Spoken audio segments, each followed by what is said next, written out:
में काफी बड़ा भू माफिया मामला सामने आया है, जिसमें इनको काफी ज्यादा परेशानियों का सामना करना पड़ा।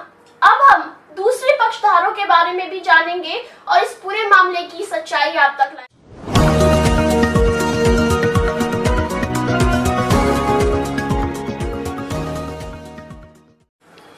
नमस्कार, स्वागत है आपका न्यूज़े में। मैं शालिनी चंद।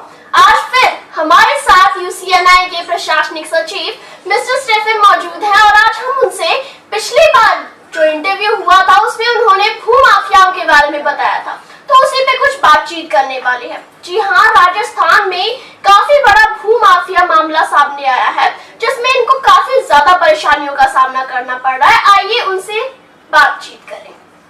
हमने पहले भी पूरी छानबीन की इसकी, पर मैं आपसे जानना चाहूंगी कि इस पूरे मामले का जो भू माफिया जो वहाँ पे भूमि है उसका स्वामित्व किसके पास है? इसका स्वामित्व तो यूसीएनआई ही के पास है। 1860 के लगभग स्कॉटलैंड मिशन के लोग ब्यावर राजस्थान में आए थे। उन्होंने आकर जगह जगह जमीनें परचेज करी, मेडिकल शिक्षा के लिए और ऑर्फनेज वगैरह के लिए। फिर उन्होंने 30 दिसंबर को 1924 को सारे प्रेस्बिटेरियन चर्च के लोगों ने UCNI United Church of Northern India को फॉर्म किया। उसके बाद उन्होंने 1927 में Rajasthan church council of UCNI का गठन किया। उसके बाद आगे चल के कुछ हमारे पूर्व अधिकारियों द्वारा 1957 में Rajasthan church council of the United Church of Northern India को जयपुर में रजिस्टर्ड कराया गया। और मीनवाइल हमारे पूर्व अधिकारियों द्वारा भी एक प्रॉपर्टी इंडेंचर बनाया गया और उसको सब रजिस्ट्रार अजमेर के यहाँ पर रजिस्टर्ड कराया गया। जो भी प्रॉपर्टीज मिशनरीज ने खरीदी थी जयपुर राजस्थान में, जयपुर, उदयपुर, अजमेर, जहाँ भी जोधपुर आदि जगह खरीदी थी वो सब इंडेंचर में लेके उन्होंने रजिस्टर करवा दी। एक तथाकथित church of north India on behalf of merger 29/11/1970 के मर्जर के बिहाफ पे इन्होंने इसको टेक ओवर करा।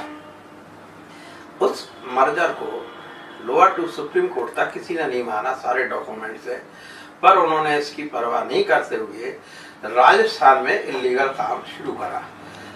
मिस्टर उजेगरे उन्होंने प्रॉपर्टी ट्रांसफर करी यूसीएनआई टीए से सीएनआई टीए में, पूरी नहीं करी। बॉम्बे में उन्होंने ट्रस्ट डीड बनाई।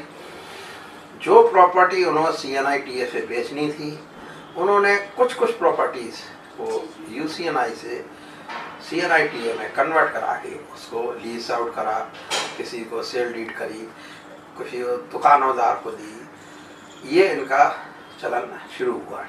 जी, जो पत्रों में लिखा हुआ था, जो भी आपके पत्र थे, कि उसमें लोगों को लीज पे भी दी गई है। हाँ, कुछ वहाँ के लोगों को था, उन्होंने लेटर दिया कि आप रहे ये जमीन पे। इन्होंने उनसे उस लेटर के बिहाफ पे पैसे ले लिए, डोनेशन की रसीद काटी। उन्होंने ये नहीं कहा कि हम आपको लीज का, डोनेशन की रसीद लेके उनको लिख के दे दिया कि आप रहें। अभी क्या हुआ, उन्होंने नगर निगम ने सर्कुलर निकाला था कि हम पट्टों पे जमीन दे रहे हैं, तो हमारे क्रिश्चियन भाई लोग ने वहाँ पे फॉर्म वगैरह लिए। तो पता चला मुझे अभी कि उन्होंने एक लेटर उन्हें डाला था नगर निगम को कि इनको पट्टे अलॉट ना किए जाएं। ये बात तो ठीक है, चर्च की जमीन है, ट्रस्ट की जमीन है, उसका राइट जो है चर्च और ट्रस्ट के पास है, पर ये ट्रस्ट नहीं है इनका। ये तो इनका ना प्रॉपर्टी से लेने का मतलब है, ना ये उसके ओनर है, कुछ नहीं है, क्योंकि ये सुप्रीम कोर्ट तक हार चुके हैं। फिर भी ये अपनी बना के सिर्फ उसको बेचना चाहते हैं। अभी इन्होंने इलीगल तरीके से मनोज चारण को कमिश्नरी ऑफ बिशप बनाया, सिर्फ वो मास्टरमाइंड है जमीन बेचने के लिए। छत्तीसगढ़ में, एमपी में इसके खिलाफ कई जमीनें FIR हुई है इसी जमीनी घोटाले में। पीसी सिंह के संग रह के, संजय सिंह के संग रह के, ये मास्टरमाइंड है। ये इन्हें पीसी सिंह सिर्फ राजस्थान की जमीन को खुदबुर्द करने के लिए हमारी मनोज चारण को लेके आए हैं। दरबारा सिंह जो थे उनको छुट्टी पे भेज दिया, क्योंकि दरबारा सिंह जी इनकी बात नहीं मान रहे थे, जमीन में बेचने के लिए उन्होंने नहीं साथ दे रहे थे। खैर वो उनका इंटरनल मैटर है। मैं सिर्फ यहाँ पर ये कहूँगा कि हमारी ट्रस्ट की जमीन बेचने का अधिकार सिर्फ हम लोग को है। अगर कोई क्रिश्चियन रह रहा है तो हम बिल्कुल नहीं चाहेंगे कि वो वहाँ से उनको रिमूव किया जाए। उनसे लगातार वहाँ से हमारे पास फोन आ रहे हैं बहुत क्रिश्चियनों के।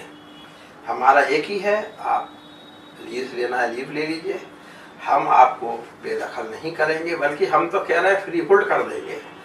और जैसा भी आगे ट्रस्ट का जो भी मैनेजमेंट कमेटी चाहेगी, पर हम उनको अगर बेदखल नहीं करने देंगे, ना होने देंगे।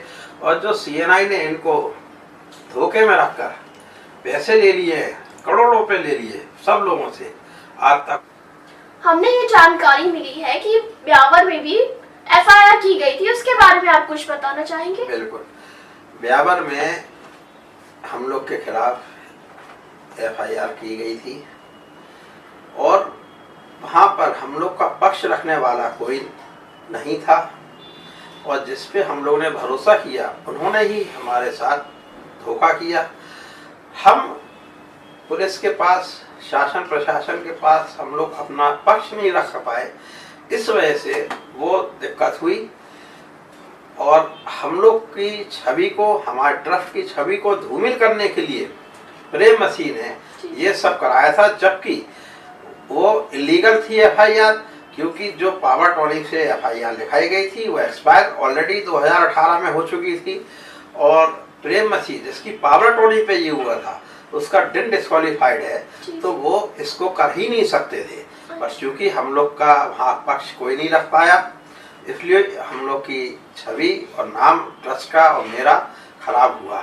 सिर्फ हम अपना पक्ष वहाँ नहीं रख पाए। इस पूरे मामले में पुलिस अधिकारी और जो कोर्ट ने क्या नियम या फिर क्या आपकी सहायता की? देखिए, एक बार जब मैं सरेंडर हुआ और ये FIR तो नहीं लग पाई, चालान पेश हुआ था, अब मैटर हाई कोर्ट में है और हमने उसकी क्वेश्चन के लिए, FIR क्वेश्चन के लिए चले गए हैं।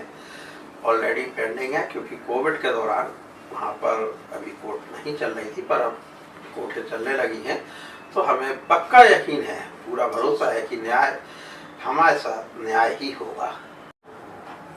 इस मामले में आगे आपकी क्या प्रक्रिया रहेगी वो बताइए?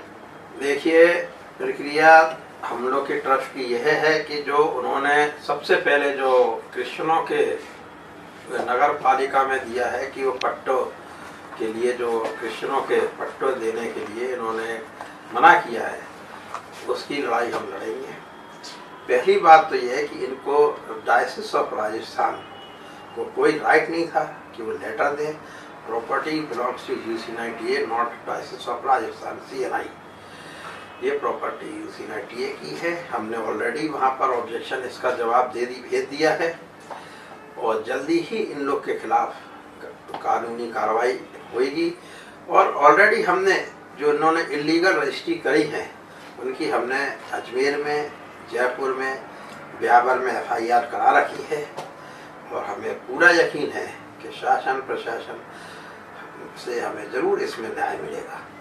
और हम अपने आप को, जो हमें बदनाम, हम लोग के ट्रस्ट को और मुझे जो बदनाम किया गया है, वो सच्चाई सबके सामने आएगी। आज के लिए सिर्फ इतना ही, लेकिन आप बने रहिए हमारे इस पूरे मामले पे। अभी तो हमने UCNI के प्रशासनिक सचिव मिस्टर स्टेफन सिंह का पूरा मामला सुना, अब हम दूसरे पक्षधारों के बारे में भी जानेंगे और इस पूरे मामले की सच्चाई आप तक लाएंगे। तो बने रहिए हमारे साथ और हमारे चैनल को सब्सक्राइब करें।